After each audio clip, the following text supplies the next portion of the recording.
Hello, welcome to the 34th Connecticut LGBT Film Festival. I'm Marina, I'm the Vice President of Outcomes Succeed, and today we have the Q&A with our film directors and actors from the Youth Short program. They're all over the world, and it's very exciting. I'm so happy that all of you could join us. Thank you. Um, so first it's Emmalie and the film from A to Q. Leela, Crush. Ira, the director of JULIET, and Reise, the lead actor in JULIET, and Ton, BABYDYKE.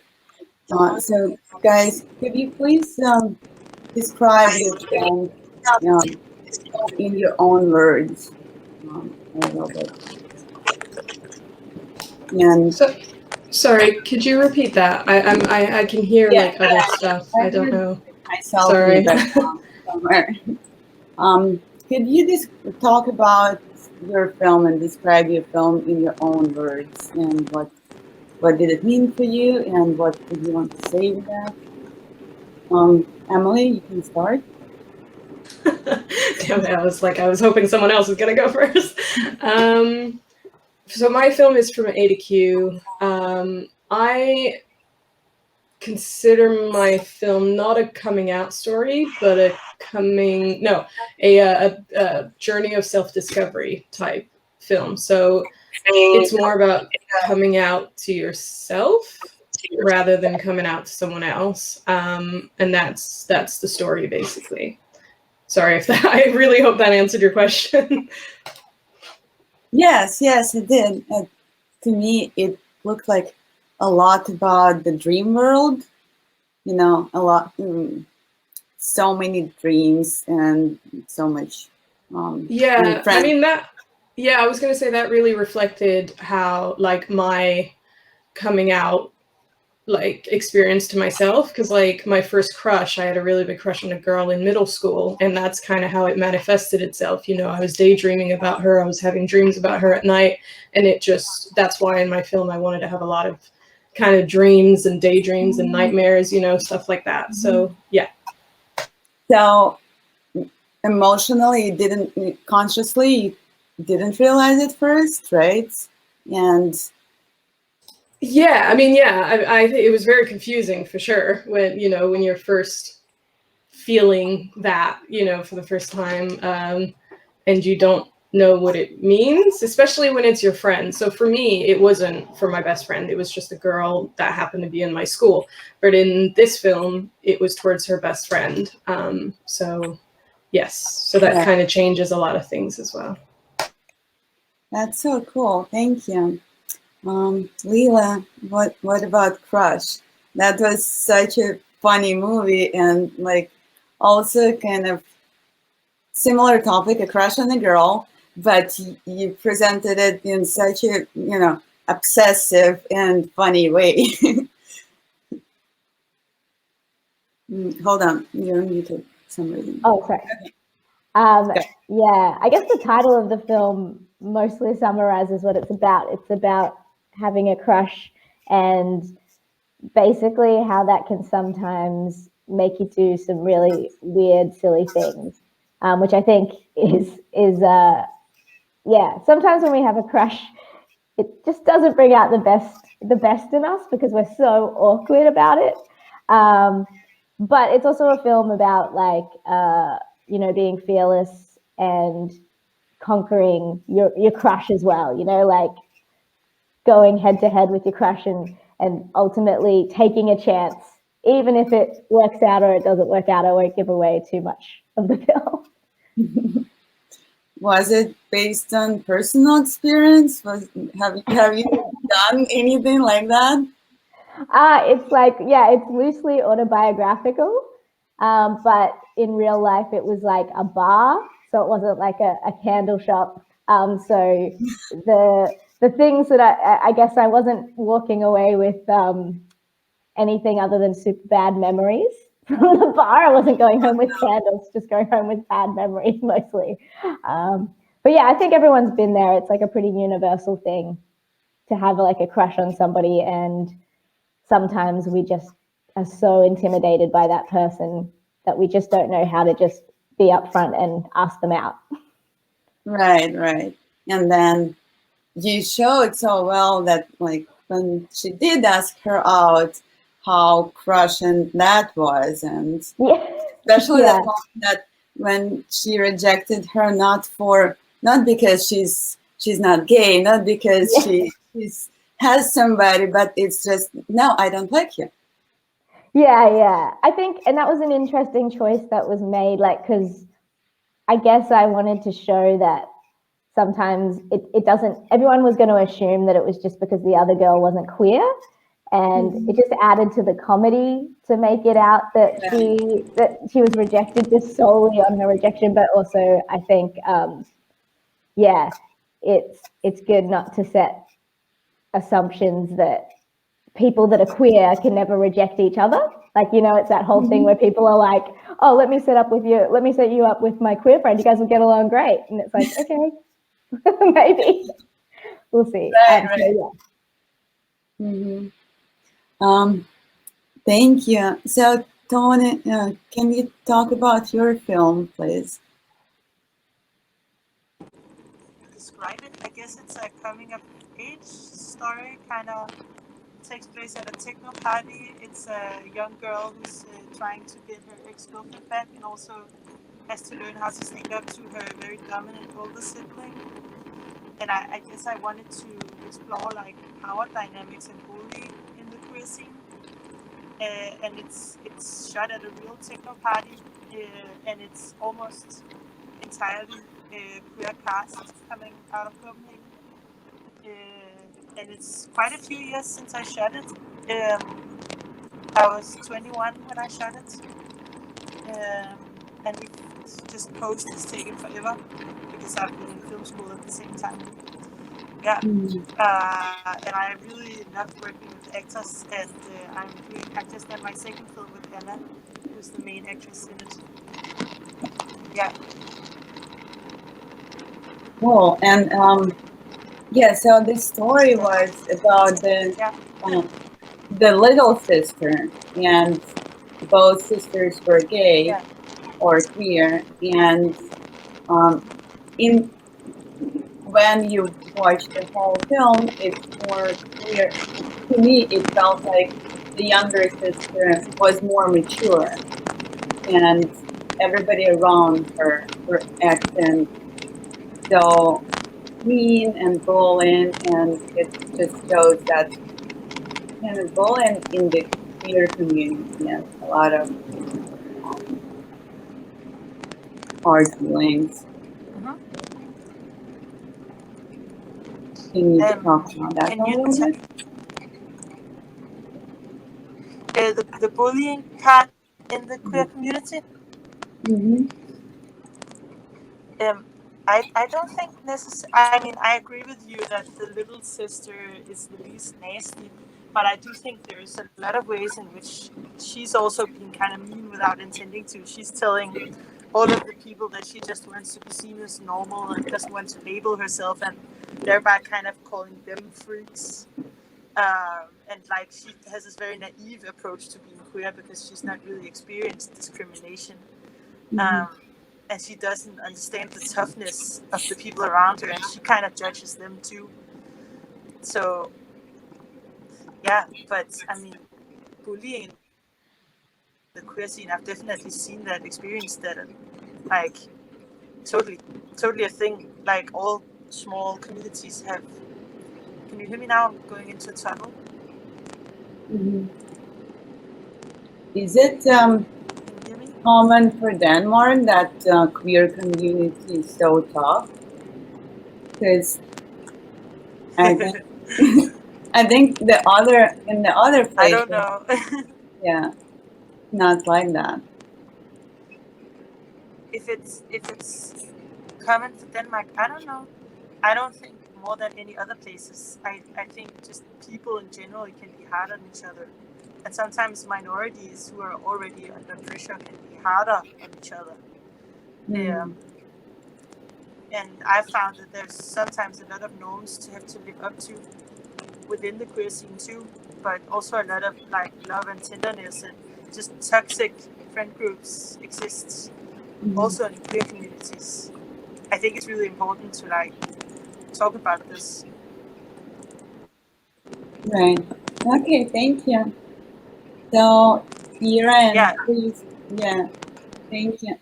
Ira and Reese, your film Juliet was, it just, to me, it's a masterpiece, and so amazing how you were able to create in just, 14 minutes, such a great story, and so emotional. So not, can you talk about your film? Can you describe it? I will start, and then Reese, I'll pass the mic to you. First of all, thank you so much for having us today. We're very excited. That's the first panel for Reese, and I haven't done such a format also in my life before. So thank you so much for making this event and letting us to talk a little bit about our movies.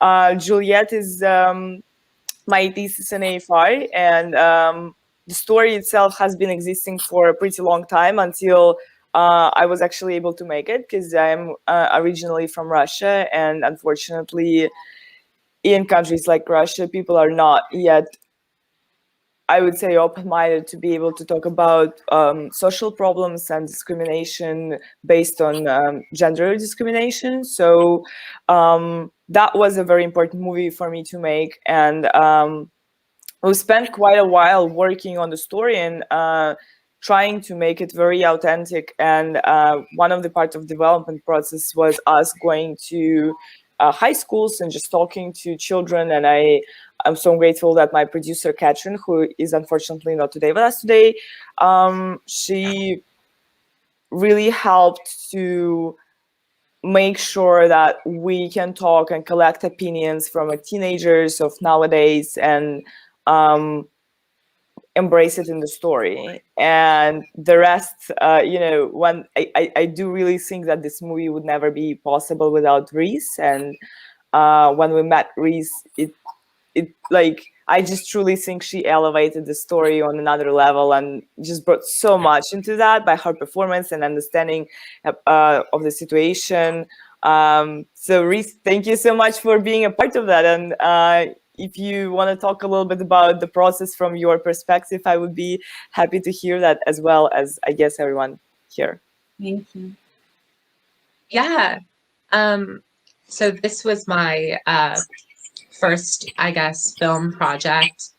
And I just remember when I got the audition, I was like, wow, this is like my life. I was like, it's so insane how almost directly correlates from situations that have happened to me in my life, like on my actual day-to-day life. When I went to a much more conservative school, things like this did happen.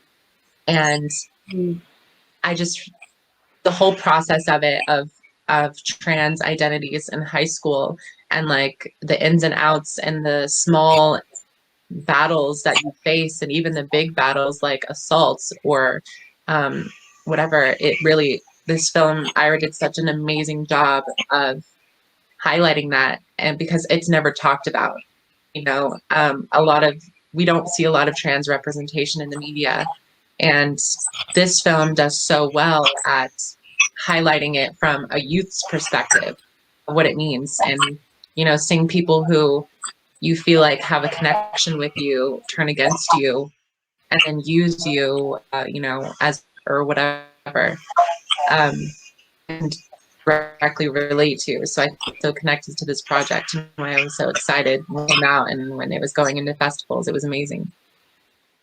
Right, thank you so much. And so it was such an intense film.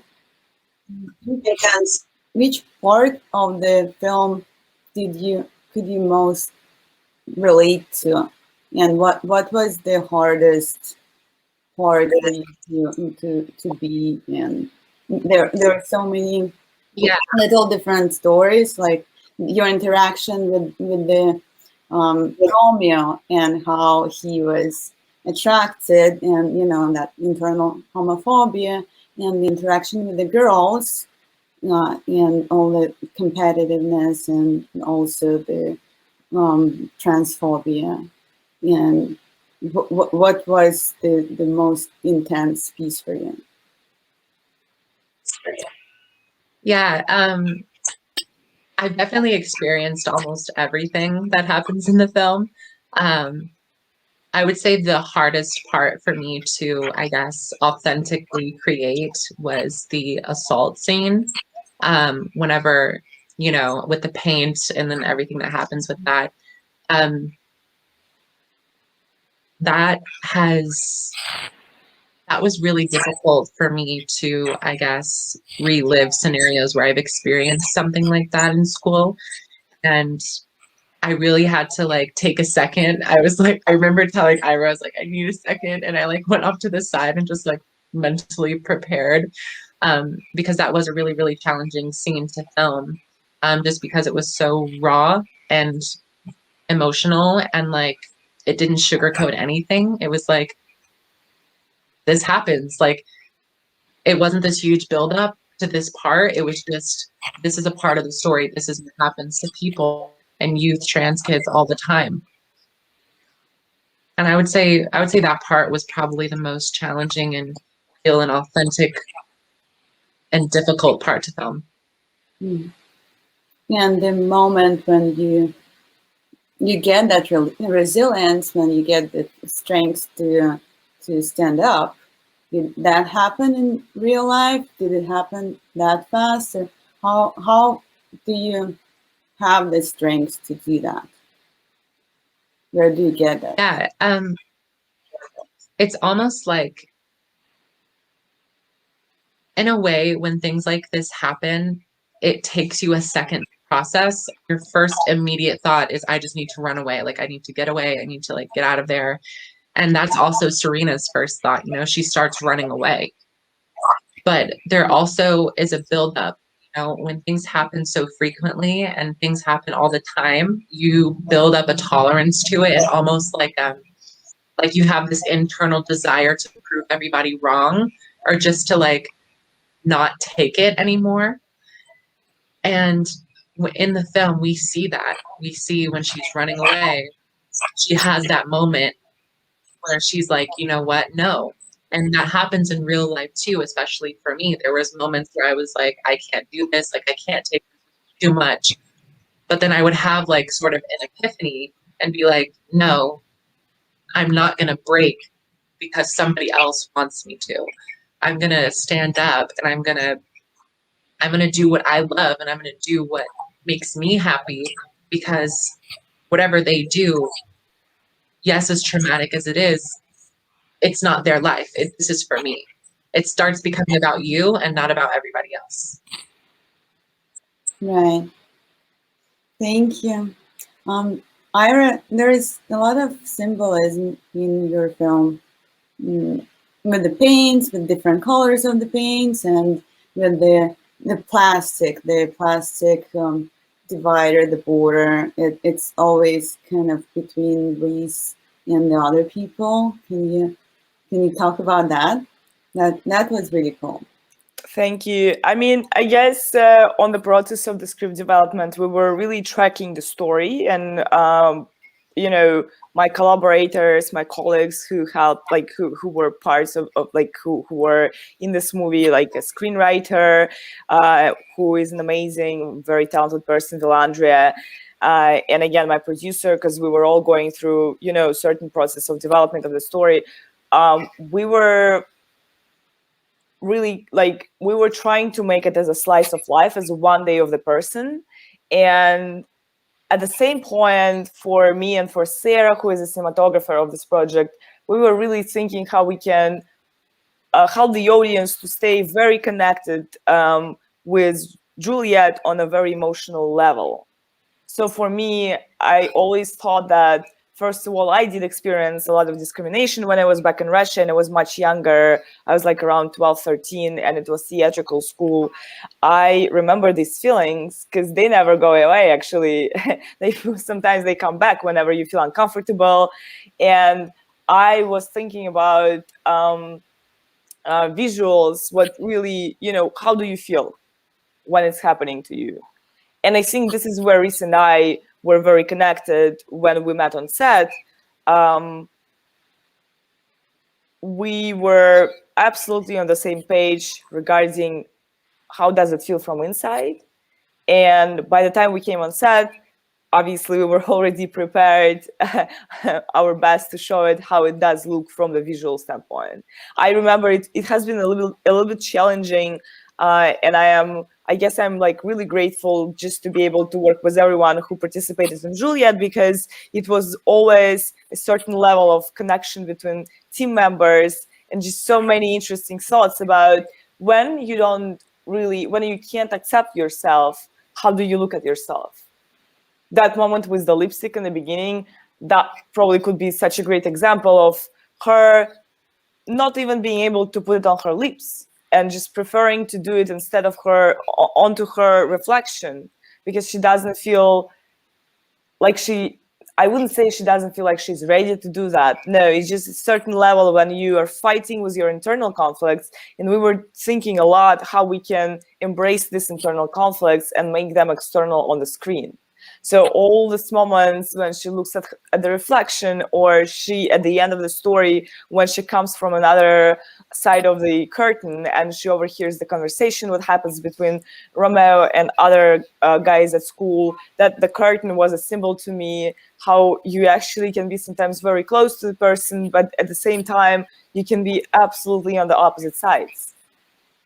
And the other part, which I think was very important to me, was the idea to make the theatrical school the place of anxiety, where you can really feel the spotlight, you can feel people looking at you, and you can feel how they're judging you when they're looking at you. So I think the biggest decision what we made with Sarah was to completely turn the camera to be on one side, very internal, very, very subjective tool for us to describe the feelings on the screen, which we achieved by being very, very close to Juliet, and then reversing it and making the camera to be a complete point of view of the character. So whenever people are talking or communicating with Juliet, you always have a feeling that they look at you. Mm-hmm. That was one of the choices, I think, which really helped I hope it did, to make everyone who is watching the movie to feel almost absolutely related. Like literally we were thinking how we can put everyone in her shoes and let the audience feel what she's experiencing, what is she experiencing right now. Wow, that's amazing and so creative. Thank you. The other question I had for everybody was about the music in your films. And it's so different. In Juliet, there was, I think, purposefully no music. There was no music, and you have to concentrate on sounds, and it becomes more intense.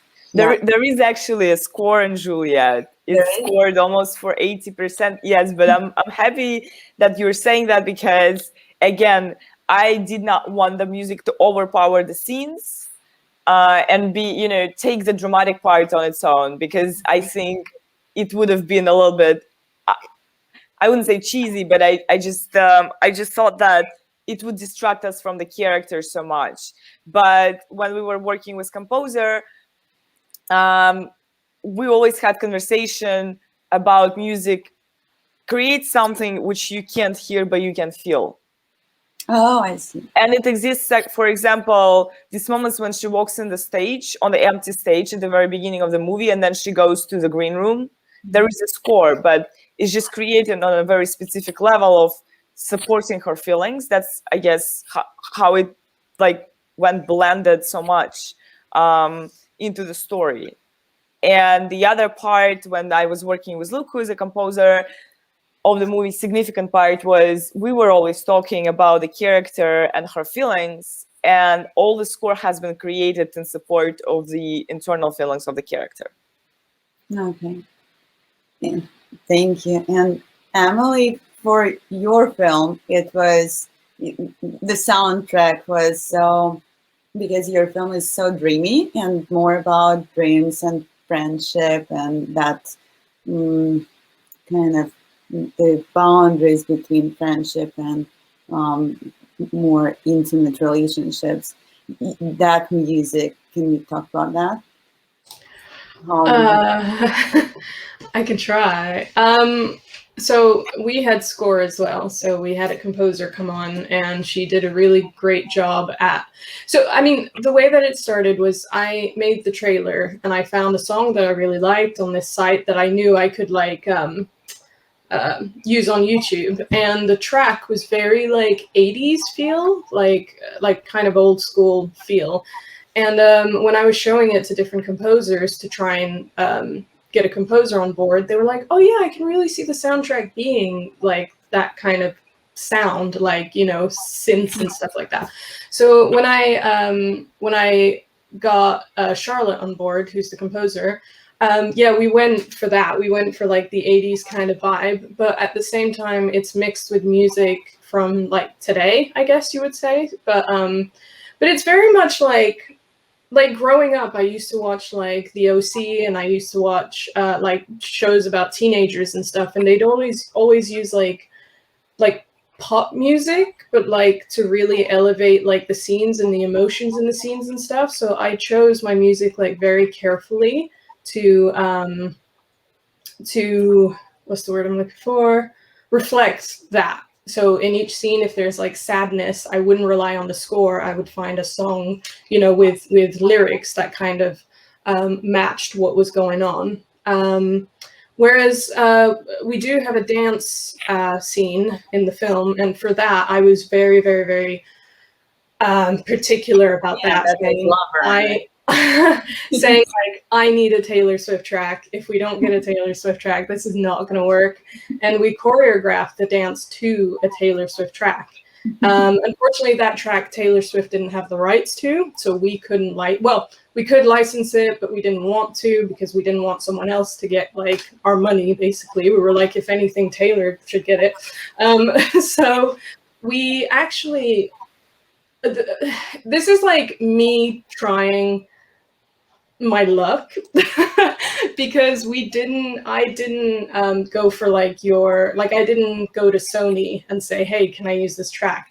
I went to her agent and I was like, so I've got this film that I want to do, and it's an LGBTQ short film, and like the dance was choreographed to this song. I understand that the song, you know, she doesn't have the rights for it. What can I do? Will she re-record the track? Blah, blah, blah. And I didn't hear back from the agent, but he forwarded me to her publicist. And me and her had a chat, and she was like, yeah, so you can't have that song, but we think that this song will be better for it. So here are the people to contact, tell them how much you have budget-wise, and let's see if like it works out. And yeah, and the next thing, like it happened so quick. People were so helpful. It was like so nice. And yeah, and so now it's so complicated. Yeah, a little bit, yeah. I mean, I could have gone straight to Sony, like I said, but I think it's, you know, sometimes you just have to try the artists themselves because, you know, if they like what you're doing. I'm not saying Taylor saw this by any means. I am not saying she saw my film, she was interested or anything. But I think when you reach out to people closest to the artist, it sometimes makes it easier. So even though you say it's very complicated, it was probably much cheaper to do it this way than if I went straight to Sony and just went, I have this budget. They'd probably be like, no. But if it came straight from, you know, someone who works for them, then I think it was much smoother for sure. Oh, thank you. So I don't know if that explained anything. Again, I am unsure of my answers all the time. Anyways. That's all right, you are. Leela, what about the music in your film? And I think it matched so well with the colors and with the intensity of the film overall, and how obsessive and bright and, you know, like hyper it is. It's hyper. Yeah, so normally, like before I even ever shoot a film, I will think about the role that music plays. And like with Crush, I didn't have a composer, but basically I created a Spotify playlist before we shot. And basically all the tracks in the film that you hear are like people that I personally know, like from bands, like Aussie local bands. Um, that wasn't always the case. Like the tracks that I thought I was going to put in the film were like actually tracks by people that I kind of had connections to. But like it's interesting when you get into the edit, sometimes you realize, oh, I was going to go for something really like moody and indie. I originally was going to go for something really like moody and indie in the bit where she first sees the girl and she's like enamored by her. But then we found that that more comedic track just really brought out the fun of that scene in the end, which was really interesting because I didn't expect that initially. But basically in the film, the role of the music is it's always used as a way to elevate the audience and then have a punctuation for the awkwardness by cutting it out, which is a way that I really like to use music in comedy, is letting there be no music in the bits where you really want to feel awkward, and then music can like elevate you so that when you do have that punctuation when it comes to an end, it really hits hard how awkward scenes can be and how like it makes it much funnier, I think. Right. Yeah. That's so cool. Thank you. Well, I think we lost a few people. Reese is just having a little trouble with her connection, so she's trying to rejoin. Sorry about that. Yeah, but we are almost in the end of the session, and the last question I have for all of you: what's next for you? What are you planning? And then, oh, okay, I see you, Reese. Okay, Leela, maybe you can go first. I am working on I've just recently finished shooting a pilot for a TV show that's about Instagram famous dogs. And it's a comedy about a talent agency for Instagram famous dogs. And it actually has the same girl from Crush as the leading actress. Basically, it's just it's a sitcom. It's like a fun sitcom. And I love dogs. I want to work with dogs all the time because they're cute. So, yeah. Thank you. Emmalie? I am working on my third short film. I'm trying to write the script as we speak, but I'm finding it a bit difficult. With the short films I've done in the past, so I've done one film called The Date, and then this film called From A to Q, and the thing about my films is that they're all based in the same universe. So I like the idea that like my characters could easily just walk into each other, you know, on the street or in a cafe or something. And actually, one of my main characters from my first film happens to be a teacher in From A to Q that teaches the two girls. So for me, my next film now, so this film From A to Q was mainly based on Alex's experience with her best friend Kayla, but my next film I really want to follow Kayla, like Kayla's journey, but just like in the future. So see like what happens to her, where she goes, you know, her relationships and stuff. I just like that, like continuing on, because I hate watching a film and going, oh, I really want to know like what this character's doing, and then you just never find out. But yeah, so that's me. Cool. Reese, we were talking about the future directions, what are you working on next?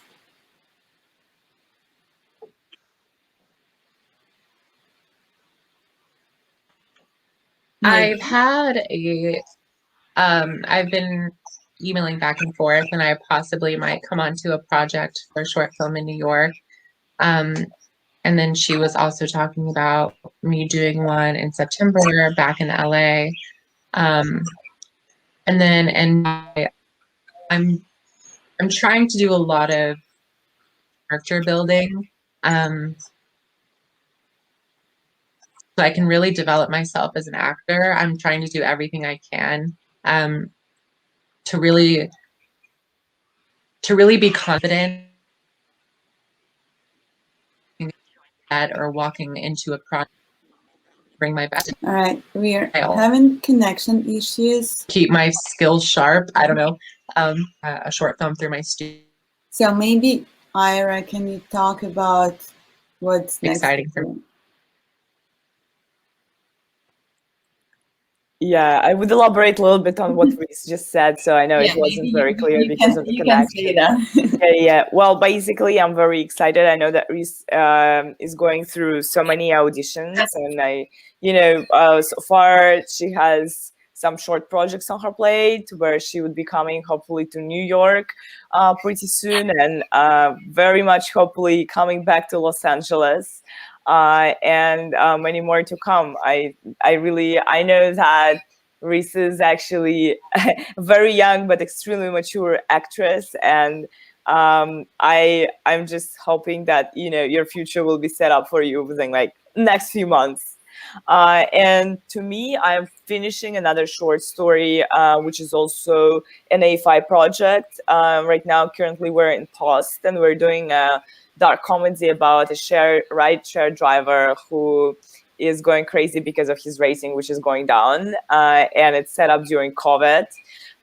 Because I feel like it's always important to emphasize in the movies what's happening and reflect the reality what's happening right now. And after that, I'm planning to set up my first feature movie. But I do definitely, regardless what the first feature would be, I am working on the feature script for Juliet, because I think that I really think that embracing the story and developing every character and sort of elevating everyone in the story onto another level, covered under the plot of Romeo and Juliet, could really be something interesting for the reality for today. Yes, that's true, and that's very exciting. Thank you so much for being with us, for telling us about your projects and future projects, and we're very excited for you, and hope to see you again. Hope to see you next year, maybe in person. So thank you. Bye. Also, thank you so much. Thank you. I feel like I did. Thank you guys so much for having me. And yes, same. also, I'm so